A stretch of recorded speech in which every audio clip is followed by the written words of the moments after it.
Hi guys. So in this video, we will talk about how can early stage startups raise funding, raise capital, right? So first of all, let's understand why do you need capital? In many businesses, capital helps you set up that initial team, build that initial product. For example, let's say you want to build a building. Let's say you want to build a tower construction. Uh, Now obviously you don't have flats or apartments ready, and it will take you at least 2 years to build, let's say, first 5 floors. You want to build a 100-story building, and it will take you 2 years to build first 5 floors. During these 2 years, obviously you cannot sell any apartment. It is very difficult.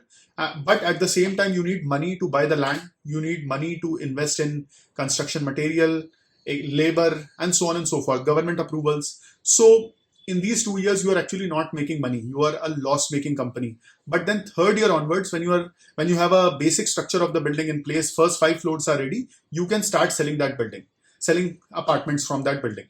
So this is how capital raising for startups also work. You need money for these 2 years. So because when you are building a very iconic building, you need capital to purchase the foundation, which means your initial team members, or purchase raw material, which means basically investing in technology, investing in product, and so on and so forth. So that's how capital is required.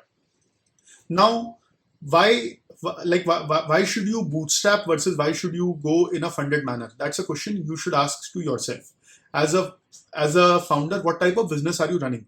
If your business is generating profits from day one, if you have paying customers from day one, if you are yourself a programmer and you can write the initial version of the product without having the need to hire developers, so at that time you can obviously move ahead without raising capital. Having said that, if that is not the nature of your business, you might need programmers, you might need software engineers, you might need product managers to begin with, and for that you may have to raise capital. Now, the challenge is that the moment you raise capital, the moment investors come on your cap table, you lose a part of the ownership of your company. Even at the very seed level, if you raise funds, you will easily lose 20 to 25% of your company. Ask yourself, are you okay with that? Why? Because investors will have their own perspective. Investors will have their own opinion and thoughts about the business. Many investors, obviously, they understand that founder is the one who is on the driving seat, and they will believe in the vision of founder and do as they say. But then there is obviously a slight chance of things going wrong, where investors might have their own opinion, they might have their own thought process. And so if you give away 25% of the company to them, it might actually lead to a bad situation. However, obviously most venture capitalists are very smart people, very talented people. They invest in multiple startups like you. And so they have the right knowledge, they have the right expertise to guide you, build a great business. So now let's talk about two methods of fundraising for early stage startups. First is angel investors. Angel investors are high net worth individuals who are very interested in investing in startups, small amounts of money, 5 lakh rupees to 10 lakh rupees. Now the thing is that when angel investors invest 5 to 10 lakh rupees with a net worth of, let's say, 10 crore rupees, which they might have earned over time, they do not spend too much time in doing their due diligence because it's very difficult for them to evaluate, to spend hours and hours for a 5 to 10 lakh rupees worth of investment. So typically raising money from angel investors is far easier compared to raising money from venture capitalists.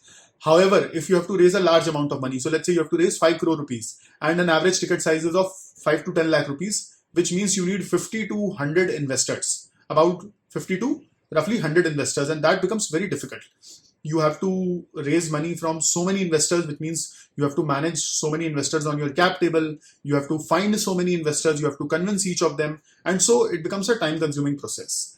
There are obviously some early stage angel investment funds which will save you from this effort. They have a syndicate of a lot of investors already, and then they will help you facilitate a single presentation in which many of these investors will be showcased your business, your presentation, and then they can decide to invest or not. But then, as I said, if you want to raise 10 crore rupees, it is a bad option to go to angel investors because it will take you a lot of time to raise money. It will take you a lot of time to find so many number of investors. For small amounts of money, let's say 2 crore rupees, 1 crore rupees, 1.5 crore rupees, it is a great option to go to angel investors because the process will be much more faster. The process will be much more convenient. For large amounts of money, which is $1 million or $2 million, you can go to venture capitalists. So VCs or venture capitalists, they are in the business of making money by investing in startups, right? So they have professional team, professional investors who are experts in a certain domain, and they are capable of evaluating startups, for example, fintech, SaaS, edtech, and so on and so forth, consumer tech, retail. So that way, they basically obviously will do a deeper evaluation of your business, and they want to see $100 million revenue story. I mean, reason is very simple, right? They are there to make money by investing money in your startup.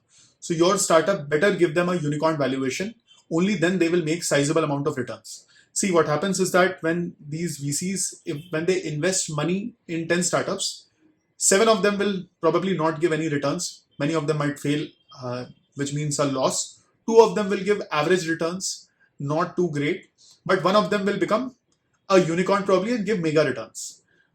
The venture capitalists are always on the lookout of this one startup which will give mega returns. And so you better be that one startup, which means that if you are pitching to a VC a story of a 30 crore revenue business generating 5 to 7 crores of profit every year, they will not be interested. That's not a mega return, because this kind of startup is good for you. It is a profitable business. 6 to 7 crore or $1 million a year profit is a lot of money in India.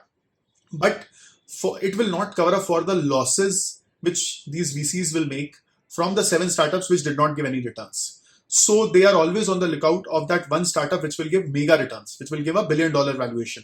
So, which means that you have to pitch yourself accordingly. You need to understand the market. You need to create a big story. Typically, the way it works is you reach out to some associate, senior associate, or a vice president level person at a VC fund. If they like you, if they like your background and the pedigree, they will work with you on building this business model. They will sit down with you.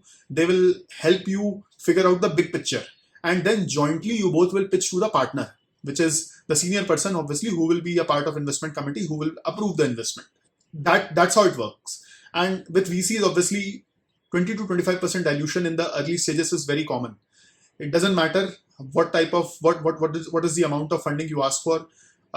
If you say, let's say, I want a 50 crore valuation and please invest 5 crore rupees only. So VCs will not be very interested, because you want to give away 10%.